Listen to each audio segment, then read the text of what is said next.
Welcome to our channel MedJEX. My name is Radhika Sharma and I am your chemistry educator.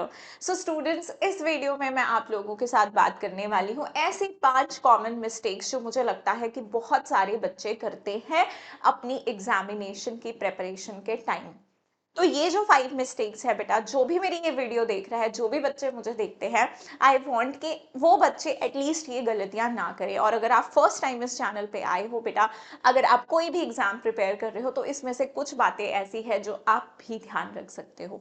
So first of all हम बात करेंगे neglecting your NCERT books. I think I have talked about it so many times that you can't neglect your NCERT books and NCERT related आपको जो MCQs होते हैं वो आपको बहुत ज्यादा प्रैक्टिस करने हैं।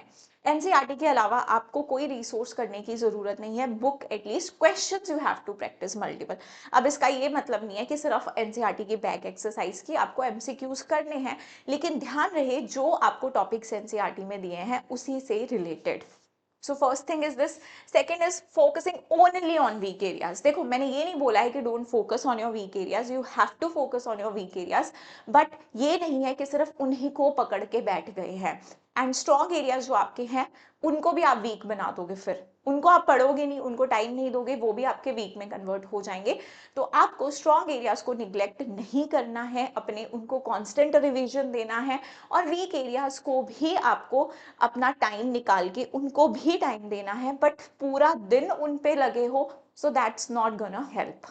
Second thing, third is your skipping mock test. मेरे मार्क्स नहीं आ रहे हैं, मैं बहुत डिमोरलाइज हो गया हूँ, हो गई हूँ, and now I will not give any mock test. I can't demoralise myself मोर।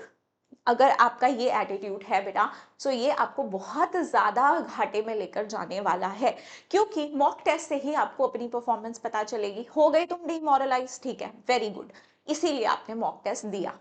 अब डीमोरलाइज होने के बाद सेकेंड स्टेप इज दैट कि आप मॉक टेस्ट जो जो जो आपकी मिस्टेक्स हुई हैं आप उनको करो, चाहे देख के करो, सॉल्यूशन देख के करो, and then just think about that I have so many areas to work on. अब ये डिप्रेशन में भी आपको भेज सकता है कि यार स्ट्रेस हो गया, इतना सब कुछ नहीं आता है। आपका स्ट्रेस कैसे कम होगा? एक एक टॉपिक उठा के, चैप्टर भी नहीं बोल रही हूँ, एक एक टॉपिक उठाओगे, उसके क्वेश्चन लगाओगे, आई एम श्योर आपका स्ट्रेस कम होगा। मैंने बोला again, mindset is the only thing which you have to work on. अगर पॉजिटिव है तो आप करोगे, अगर नेगेटिव नेगेटिव लेते जाओगे तो फिर स्ट्रेस हो के and you will feel like that this is not my cup of tea. If you really want to become doctor, if these are the challenges that are coming your way, you have to fight with them. Okay, so next we have is fourth point is overloading with new resources. मेरे friend ने ये खरीद ली book, मेरी उस friend ने वो ले ली, and I think this is helping her out. No, ऐसा कुछ नहीं है, ऐसा कोई मंत्रा नहीं है। अगर आप बहुत सारे रिसोर्सेज से पढ़ोगे तो आपके बहुत अच्छे मार्क्स आएंगे। So many students come to me and they will always ask me for ma'am any extra book, any extra thing we can do. I always say whatever coaching you're studying, just follow that particular material, whatever test series you have opted, just follow that. आप लोगों को ये नहीं सोचना है अच्छा मैं mains के क्वेश्चन लगा लूँ, मैं एडवांस के क्वेश्चन लगा लूँ, अच्छा मैं ये वाली अब बुक भी लगा लेता हूँ, इस ऑथर की बुक भी लगा लेता हूँ। बेटा आप एक कंटेंट जो आपके पास एक मॉड्यूल है, आप उसी को मल्टीपल टाइम्स कर लोगे ना, आपके सब्जेक्ट पे कमांड बैठ जाएगी। आपको मल्टीपल चीजें करने की जरूरत है, मल्टीपल चीजों में बहुत कुछ दिया होता है, आप you have to stick to your topics only. आप एक ही मॉड्यूल को 5 बार कर लोगे।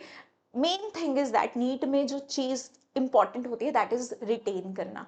रिटेन करना is not everybody's cup of tea. बहुत सारे बच्चे यहीं पीछे रहते हैं क्योंकि उनको याद ही नहीं आती है चीजें। आप पढ़ते हो, आप भूल जाते हो क्योंकि रिवीजन नहीं है। बहुत, मैं ये नहीं मानती हूँ कि हर सब्जेक्ट ही समझने वाला सब्जेक्ट होता है।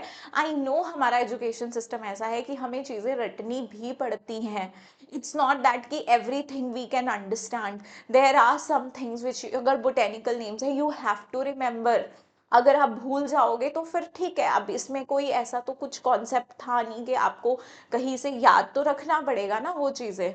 रिएक्शंस है, ठीक है, आपने मैकेनिज्म समझ लिया, लेकिन फिर भी आपको याद तो रखने पड़ेंगे ना कि क्या रिएजेंट था, क्या प्रोडक्ट बन रहा है। So revision is must.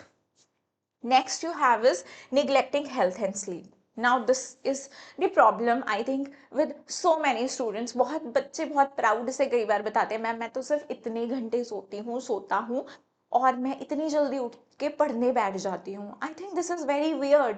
आपको 6 to 7 आवर्स की स्लीप चाहिए। अगर आप ऐसा कर रहे हो, if you are cutting down on your sleep, तो कहीं ना कहीं आप अपनी रिटेंशन, आप अपनी कॉन्सेंट्रेशन कम कर रहे हो। स्लीप इज ऑल्सो, आपको जो लोग बहुत सलाह देते कि मत सो मत सो, नहीं सोओगे थकोगे आप, कैसे आप इतना सब कुछ पढ़ पाओगे? I don't think so it is a very good advice. अगर आपको कोई ऐसी एडवाइस देता है और आप फॉलो करते हो, अगर आप कोई चीज़ 1 घंटे में कंप्लीट कर सकते हो और अगर आप ऐसे 4 4 घंटे सोच रहे हो, आपको वही चीज़ करने में 2 घंटे लग जाएंगे, तो टाइम तो आपका उतना ही वेस्ट हो गया ना। सो इट्स बेटर कि आप अच्छे से सो। अगर आप 5 10 मिनट मेडिटेशन के लिए निकाल सकते हो तो वो बहुत अच्छी बात होगी। Because if poor health will आपको कहीं ना कहीं पीछे करेगा, बाकी बच्चों से पीछे कर देगा।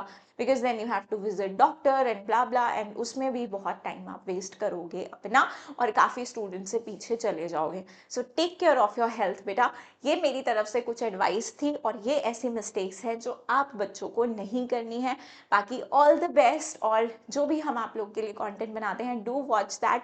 और आप लोग कुछ सीखोगे तो हमें उससे बहुत ज़्यादा खुशी होगी अगर हम आपकी लाइफ में कुछ चेंज लेकर आ पाए। And thank you so much for watching this video. कुछ ऐसी अगर कोई वीडियो आप चाहते हो जो मैं आपके लिए लेकर आऊँ तो आप कमेंट कर सकते हो। And that's all for this video.